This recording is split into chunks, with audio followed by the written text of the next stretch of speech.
దాదాపుగా 6 ఏళ్ల తర్వాత సోలోగా ఎన్టీఆర్ చేస్తున్న సినిమా కావడంతో దేవర మీద భారీ ఎత్తున హైప్ వచ్చింది. ట్రైలర్, టీజర్ మామూలుగా ఉన్న ఎన్టీఆర్ సినిమా అంటే ఏదో కొత్తదనం ఉందనుకుంటారు ప్రేక్షకులు. కానీ ఆ అంచనాలు దేవర అందుకోలేదనే చెప్పాలి. కానీ కొనిటాల మాత్రం మళ్ళీ ఒక రిటర్న్ కథతో వచ్చాడు. ఇప్పటి ట్రెండ్ కి తగ్గట్టు మాస్ కథ ఎంచుకున్నప్పటికీ దాన్ని తీసే విధానంలో మాత్రం అంత ఇంపాక్ట్ కనిపించలేదు.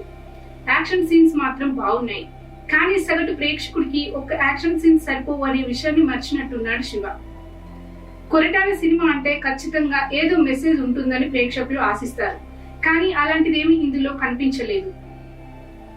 బరువైన ఎమోషన్స్ తో, భారీ విజువల్స్ తో వచ్చిన ఈ హై యాక్షన్ ఎమోషనల్ ఎంటర్టైనర్ చాలా వరకు ఆకట్టుకుంది. కథపరంగా వచ్చే కొన్ని సీన్స్ సినిమా స్థాయికి తగ్గట్టుగా లేవు.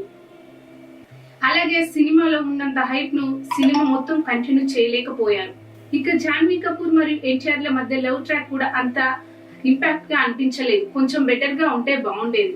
మొత్తానికి కథలో చెప్పాలనుకున్న మెయిన్ థీమ్ తో పాటు కీలక సన్నివేశాల్లోనూ మంచి పనితీరును కనబర్చిన దర్శకుడు కొరటాల శివ మిగిలిన కొన్ని సన్నివేశాల్లోనూ మాత్రం నెమ్మదిగా కనిపించారు. ఆ సన్నివేశాలను కూడా ఇంకా ఆసక్తికరంగా మలిచి ఉంటే బాగుండేది. అలాంటి అవకాశం ఉన్నప్పటికీ దర్శకుడు మాత్రం తను అనుకున్న ఎమోషనల్ డ్రామాని ఎలివేట్ చేయడానికే ఆసక్తి చూపారు తప్ప మొత్తానికి సాగతీతంగా అనిపించే యాక్షన్ మూవీ దేవర.